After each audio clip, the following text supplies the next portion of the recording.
بسم اللہ الرحمن الرحیم۔ شروع اللہ کے نام سے جو سب پر مہربان ہے، بہت مہربان ہے۔ شروع میں سارے انسان ایک ہی دین کے پیرو تھے، پھر جب ان میں اختلاف ہوا تو اللہ نے نبی بھیجے جو حق والوں کو خوشخبری سناتے اور باطل والوں کو ڈراتے تھے، اور ان کے ساتھ حق پر مشتمل کتاب نازل کی تاکہ وہ لوگوں کے درمیان ان باتوں کا فیصلہ کرے جن میں ان کا اختلاف تھا۔ اور افسوس کی بات یہ ہے کہ کسی اور نے نہیں بلکہ خود انہوں نے، جن کو وہ کتاب دی گئی تھی، روشن دلائل آ جانے کے بعد بھی صرف باہمی ضد کی وجہ سے اسی کتاب میں اختلاف نکال لیا۔ پھر جو لوگ ایمان لائے، اللہ نے انہیں اپنے حکم سے حق کی ان باتوں میں راہ راست تک پہنچایا جن میں انہوں نے اختلاف کیا تھا، اور اللہ جسے چاہتا ہے راہ راست تک پہنچا دیتا ہے۔ مسلمانوں، کیا تم نے یہ سمجھ رکھا ہے کہ تم جنت میں یوں ہی داخل ہو جاؤ گے،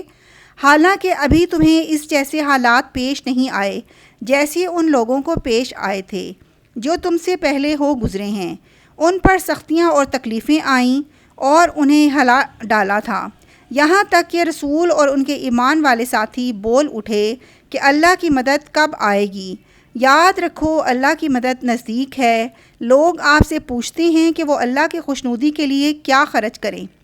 آپ کہہ دیجئے کہ جو مال بھی تم خرچ کرو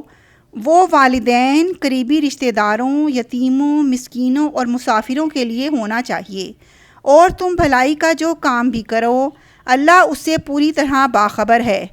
تم پر دشمنوں سے جنگ کرنا فرض کیا گیا ہے اور وہ تم پر گراں ہے، اور یہ عین ممکن ہے کہ تم ایک چیز کو برا سمجھو حالانکہ وہ تمہارے حق میں بہتر ہو، اور یہ بھی ممکن ہے کہ تم ایک چیز کو پسند کرو حالانکہ وہ تمہارے حق میں بری ہو، اور اصل حقیقت تو اللہ جانتا ہے اور تم نہیں جانتے۔ لوگ آپ سے حرمت والے مہینے کے بارے میں پوچھتے ہیں کہ اس میں جنگ کرنا کیسا ہے۔ آپ کہہ دیجئے کہ اس میں جنگ کرنا بڑا گناہ ہے، مگر لوگوں کو اللہ کے راستے سے روکنا، اس کے خلاف کفر کی روش اختیار کرنا، مسجد حرام پر بندش لگانا اور اس کے باسیوں کو وہاں سے نکال باہر کرنا اللہ کے نزدیک زیادہ بڑا گناہ ہے، اور فتنہ قتل سے بھی زیادہ سنگین چیز ہے، اور یہ کافر تم لوگوں سے برابر جنگ کرتے رہیں گے یہاں تک کہ اگر ان کا بس چلے تو یہ تم کو تمہارا دین چھوڑنے پر آمادہ کر دیں، اور اگر تم میں سے کوئی شخص اپنا دین چھوڑ دے اور کافر ہونے کی حالت ہی میں مرے تو ایسے لوگوں کے اعمال دنیا اور آخرت دونوں میں اکارت ہو جائیں گے۔ ایسے لوگ دوزخ والے ہیں، وہ ہمیشہ اسی میں رہیں گے۔ اس کے برخلاف جو لوگ ایمان لائے اور جنہوں نے ہجرت کی اور اللہ کے راستے میں جہاد کیا تو وہ بے شک اللہ کی رحمت کے امیدوار ہیں، اور اللہ بہت بخشنے والا بڑا مہربان ہے۔ لوگ آپ سے شراب اور جوئے کے بارے میں پوچھتے ہیں، آپ کہہ دیجئے کہ ان دونوں میں بڑا گناہ بھی ہے اور لوگوں کے لیے کچھ فائدے بھی ہیں، اور ان دونوں کا گناہ ان کے فائدے سے زیادہ بڑا ہوا ہے، اور لوگ آپ سے پوچھتے ہیں کہ وہ اللہ کی خوشنودی کے لیے کیا خرچ کریں۔ آپ کہہ دیجئے کہ جو تمہاری ضرورت سے زائد ہو۔ اللہ اسی طرح اپنے احکام تمہارے لیے صاف صاف بیان کرتا ہے تاکہ تم غور و فکر سے کام لو، دنیا کے بارے میں بھی اور آخرت کے بارے میں بھی۔ اور لوگ آپ سے یتیموں کے بارے میں پوچھتے ہیں، آپ کہہ دیجئے کہ ان کی بھلائی چاہنا نیک کام ہے، اور اگر تم ان کے ساتھ مل جل کر رہو تو کچھ حرج نہیں، کیونکہ وہ تمہارے بھائی ہی تو ہیں، اور اللہ خوب جانتا ہے کہ کون معاملات بگاڑنے والا ہے اور کون سنوارنے والا، اور اگر اللہ چاہتا تو تمہیں مشکل میں ڈال دیتا۔ یقیناً اللہ کا اقتدار بھی کامل ہے، حکمت بھی کامل۔ اور مشرک عورتوں سے اس وقت تک نکاح نہ کرو جب تک وہ ایمان نہ لے آئیں، یقیناً ایک مومن باندی کسی بھی مشرک عورت سے بہتر ہے، خواہ وہ مشرک عورت تمہیں پسند آ رہی ہو، اور اپنی عورتوں کا نکاح مشرک مردوں سے نہ کراؤ جب تک وہ ایمان نہ لے آئیں، اور یقیناً ایک مومن غلام کسی بھی مشرک مرد سے بہتر ہے،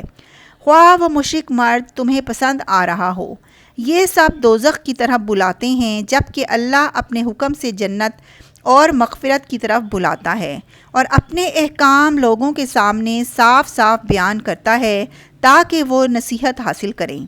اور لوگ آپ سے حیض کے بارے میں پوچھتے ہیں، آپ کہہ دیجئے کہ وہ گندگی ہے، لہٰذا حیض کی حالت میں عورتوں سے الگ رہو جب تک وہ پاک نہ ہو جائیں،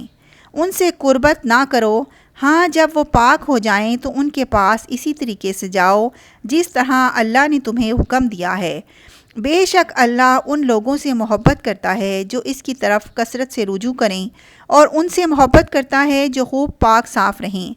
تمہاری بیویاں تمہارے لیے کھیتیاں ہیں، لہٰذا اپنی کھیتی میں جہاں سے چاہو جاؤ اور اپنے لیے اچھے عمل آگے بھیجو، اور اللہ سے ڈرتے رہو اور یقین رکھو کہ تم اس سے جا کر ملنے والے ہو، اور مومنوں کو خوشخبری سنا دو، اور اللہ کے نام کو اپنی قسموں میں اس غرض سے استعمال نہ کرو کہ اس کے ذریعے نیکی اور تقویٰ کے کاموں اور لوگوں کے درمیان صلح صفائی کرانے سے بچ سکو، اور اللہ سب کچھ سنتا جانتا ہے۔ اللہ تمہاری لغو قسموں پر تمہاری گرفت نہیں کرے گا، البتہ جو قسمیں تم نے اپنے دلوں کے ارادے سے کھائی ہوں گی ان پر گرفت کرے گا، اور اللہ بہت بخشنے والا بڑا بردبار ہے۔ جو لوگ اپنی بیویوں سے اعلیٰ کرتے ہیں یعنی ان کے پاس نہ جانے کی قسم کھا لیتے ہیں، ان کے لیے 4 مہینے کی مہلت ہے، چنانچہ اگر وہ قسم توڑ کر رجوع کر لیں تو بے شک اللہ بہت بخشنے والا بڑا مہربان ہے۔ اور اگر انہوں نے طلاق ہی کی ٹھان لی ہو تو بھی اللہ سننے جاننے والا ہے، اور جن عورتوں کو طلاق دے دی گئی ہو وہ 3 مرتبہ حیض آنے تک اپنے آپ کو انتظار میں رکھیں، اور اگر وہ اللہ پر اور آخرت کے دن پر ایمان رکھتی ہوں تو ان کے لیے حلال نہیں ہے کہ اللہ نے ان کے رحم میں جو کچھ حمل یا حیض پیدا کیا ہے اسے چھپائیں، اور اس مدت میں اگر ان کے شوہر حالات بہتر بنانا چاہیں تو ان کو حق ہے کہ وہ ان عورتوں کو اپنی زوجیت میں واپس لے لیں، اور ان عورتوں کو معروف طریقے کے مطابق ویسے ہی حقوق حاصل ہیں جیسے مردوں کو ان پر حاصل ہیں، ہاں مردوں کو ان پر 1 درجہ فوقیت ہے، اور اللہ غالب اور حکمت والا ہے۔ طلاق زیادہ سے زیادہ 2 بار ہونی چاہیے، اس کے بعد شوہر کے لیے 2 ہی راستے ہیں، یا تو قاعدے کے مطابق بیوی کو روک رکھے یعنی طلاق سے رجوع کر لے، یا خوش اسلوبی سے چھوڑ دے، یعنی رجوع کے بغیر عدت گزر جانے دے، اور اے شوہرو تمہارے لیے حلال نہیں ہے کہ تم نے ان بیویوں کو جو کچھ دیا ہو وہ طلاق کے بدلے ان سے واپس لو، الا یہ کہ دونوں کو اس بات کا اندیشہ ہو کہ وہ نکاح باقی رہنے کی صورت میں اللہ کی مقرر کی ہوئی حدود کو قائم نہیں رکھ سکیں گے، چنانچہ اگر تمہیں اس بات کا اندیشہ ہو کہ وہ دونوں اللہ کی حدود کو قائم نہ رکھ سکیں گے تو ان دونوں کے لیے اس میں کوئی گناہ نہیں ہے کہ عورت مالی معاوضہ دے کر علیحدگی اختیار حاصل کر لے۔ یہ اللہ کی مقرر کی ہوئی حدود ہیں، لہٰذا ان سے تجاوز نہ کرو، اور جو لوگ اللہ کی حدود سے تجاوز کرتے ہیں وہ بڑے ظالم لوگ ہیں۔ پھر اگر شوہر تیسری طلاق دے دے تو اس کے بعد وہ متعلقہ عورت اس کے لیے اس وقت تک حلال نہیں ہوگی جب تک وہ کسی اور شوہر سے نکاح نہ کرے، ہاں اگر وہ دوسرا شوہر بھی اسے طلاق دے دے تو ان دونوں پر کوئی گناہ نہیں کہ وہ ایک دوسرے کے پاس نیا نکاح کر کے دوبارہ واپس آ جائیں، بشرطے کہ انہیں یہ غالب گمان ہو کہ اب وہ اللہ کی حدود قائم رکھیں گے، اور یہ سب اللہ کی حدود ہیں جو وہ ان لوگوں کے لیے واضح کر رہا ہے جو سمجھ رکھتے ہوں۔ اور جب تم نے عورتوں کو طلاق دے دی ہو اور وہ اپنی عدت کے قریب پہنچ جائیں تو یا تو ان کو بھلائی کے ساتھ اپنی زوجیت میں روک رکھو یا انہیں بھلائی کے ساتھ چھوڑ دو، اور انہیں ستانے کی خاطر اس لیے روک کر نہ رکھو کہ ان پر ظلم کر سکو، اور جو شخص ایسا کرے گا وہ خود اپنی جان پر ظلم کرے گا، اور اللہ کی آیتوں کا مذاق مت بناؤ، اور اللہ نے تم پر جو انعام فرمایا ہے اسے اور تم پر جو کتاب اور حکمت کی باتیں تمہیں نصیحت کرنے کے لیے نازل کی ہیں انہیں یاد رکھو، اور اللہ سے ڈرتے رہو، اور جان رکھو کہ اللہ ہر چیز کو خوب جانتا ہے۔ اور جب تم نے عورتوں کو طلاق دے دی ہو اور وہ اپنی عدت کو پہنچ جائیں تو اے میکے والو انہیں اس بات سے منع نہ کرو کہ وہ اپنے پہلے شوہروں سے دوبارہ نکاح کریں، بشرطے کہ وہ بھلائی کے ساتھ ایک دوسرے سے راضی ہو گئے ہوں، ان باتوں کی نصیحت تم میں سے ان لوگوں کو کی جا رہی ہے جو اللہ اور یوم آخرت پر یقین رکھتے ہیں۔ یہی تمہارے لیے زیادہ ستھرا اور پاکیزہ طریقہ ہے۔ اللہ جانتا ہے اور تم نہیں جانتے۔ اور مائیں اپنے بچوں کو پورے 2 سال تک دودھ پلائیں۔ یہ مدت ان کے لیے ہے جو دودھ پلانے کی مدت پوری کرنا چاہیں، اور جس باپ کا وہ بچہ ہے اس پر واجب ہے کہ وہ معروف طریقے پر ان ماؤں کے کھانے اور لباس کا خرچ اٹھائے۔ ہاں، کسی شخص کو اس کی وسعت سے زیادہ تکلیف نہیں دی جاتی، نہ تو ماں کو اپنے بچے کی وجہ سے ستایا جائے اور نہ باپ کو اپنے بچے کی وجہ سے، اور اسی طرح کی ذمہ داری وارث پر بھی ہے۔ پھر اگر وہ دونوں یعنی والدین آپس کی رضامندی اور باہمی مشورے سے 2 سال گزرنے سے پہلے ہی دودھ چھڑانا چاہیں تو اس میں بھی ان پر کوئی گناہ نہیں ہے۔ اور اگر تم یہ چاہو کہ اپنے بچوں کو کسی انا سے دودھ پلواؤ تو بھی تم پر کوئی گناہ نہیں، جبکہ تم نے جو اجرت ٹھہرائی تھی وہ دودھ پلانے والی انا کو بھلے طریقے سے دے دو۔ اور اللہ سے ڈرتے رہو اور جان رکھو کہ اللہ تمہارے سارے کاموں کو اچھی طرح دیکھ رہا ہے۔ اور تم میں سے جو لوگ وفات پا جائیں اور بیویاں چھوڑ کر جائیں تو وہ بیویاں اپنے آپ کو 4 مہینے اور 10 دن انتظار میں رکھیں گی۔ پھر جب وہ اپنی عدت کی میعاد کو پہنچ جائیں تو وہ اپنے بارے میں جو کارروائی مثلاً دوسرا نکاح قاعدے کے مطابق کریں تو تم پر کچھ گناہ نہیں، اور جو کچھ تم کرتے ہو اللہ اس سے پوری طرح باخبر ہے۔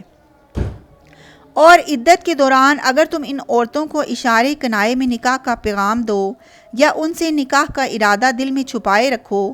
تو تم پر کوئی گناہ نہیں ہے۔ اللہ جانتا ہے کہ تم ان سے نکاح کا خیال تو دل میں لاؤ گے، لیکن ان سے نکاح کا 2 طرفہ وعدہ مت کرنا، الا یہ کہ مناسب طریقے سے کوئی بات کہہ دو۔ اور نکاح کا عقد پکا کرنے کا اس وقت تک ارادہ بھی مت کرنا جب تک عدت کی مقررہ مدت اپنی میعاد کو نہ پہنچ جائے۔ اور یاد رکھو کہ جو کچھ تمہارے دلوں میں ہے اللہ اسے خوب جانتا ہے، لہٰذا اس سے ڈرتے رہو اور یاد رکھو کہ اللہ بہت بخشنے والا بڑا بردبار ہے۔ تم پر اس میں بھی کوئی گناہ نہیں ہے کہ تم عورتوں کو ایسے وقت طلاق دو جب کہ ابھی تم نے ان کو چھوا بھی نہ ہو اور نہ ان کے لیے کوئی مہر مقرر کیا ہو، اور ایسی صورت میں ان کو کوئی تحفہ دو، خوشحال شخص اپنی حیثیت کے مطابق اور غریب آدمی اپنی حیثیت کے مطابق۔ بھلے طریقے سے یہ تحفہ دے، یہ نیک آدمیوں پر ایک لازمی حق ہے۔ اور اگر تم نے انہیں چھونے سے پہلے ہی اس حالت میں طلاق دی ہو جبکہ ان کے لیے نکاح کے وقت کوئی مہر مقرر کر لیا تھا تو جتنا مہر تم نے مقرر کیا تھا اس کا آدھا دینا واجب ہے، الا یہ کہ وہ عورتیں رعایت کر دیں اور آدھے مہر کا بھی مطالبہ نہ کریں، یا وہ شوہر جس کے ہاتھ میں نکاح کی گرہ ہے رعایت کرے اور پورا مہر دے دے۔ اور اگر تم رعایت کرو تو یہ تقویٰ کے زیادہ قریب ہے، اور آپس میں فراغ دلی کا برتاؤ کرنا مت بھولو۔ جو عمل بھی تم کرتے ہو اللہ یقیناً اسے دیکھ رہا ہے۔ تمام نمازوں کا پورا خیال رکھو، اور خاص طور پر بیچ کی نماز کا، اور اللہ کے سامنے با ادب فرما بردار بن کر کھڑے ہوا کرو۔ اور اگر تمہیں دشمن کا خوف لاحق ہو تو کھڑے کھڑے یا سوار ہونے کی حالت ہی میں نماز پڑھ لو۔ پھر جب تم امن کی حالت میں آ جاؤ تو اللہ کا ذکر اس طریقے سے کرو جو اس نے تمہیں سکھایا ہے، جس سے تم پہلے ناواقف تھے۔ اور تم میں سے جو لوگ وفات پا جائیں اور اپنے پیچھے بیویاں چھوڑ جائیں تو وہ اپنی بیویوں کے حق میں یہ وصیت کر جایا کریں کہ 1 سال تک وہ ترکے سے نفقہ وصول کرنے کا فائدہ اٹھائیں گی اور ان کو شوہر کے گھر سے نکالا نہیں جائے گا۔ ہاں، اگر وہ خود نکل جائیں تو اپنے حق میں قاعدے کے مطابق وہ جو کچھ بھی کریں اس میں تم پر کوئی گناہ نہیں ہوگا۔ اور اللہ صاحب اقتدار بھی ہے، صاحب حکمت بھی۔ اور متعلقہ عورتوں کو قاعدے کے مطابق فائدہ پہنچانا متقیوں پر ان کا حق ہے۔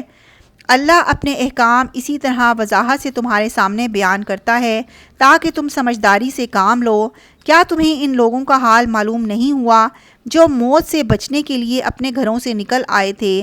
اور وہ ہزاروں کی تعداد میں تھے؟ چنانچہ اللہ نے ان سے کہا مر جاؤ، پھر انہیں زندہ کیا۔ حقیقت یہ ہے کہ اللہ لوگوں پر بہت فضل فرمانے والا ہے، لیکن اکثر لوگ شکر ادا نہیں کرتے۔ اور اللہ کے راستے میں جنگ کرو اور یقین رکھو کہ اللہ خوب سننے والا، خوب جاننے والا ہے۔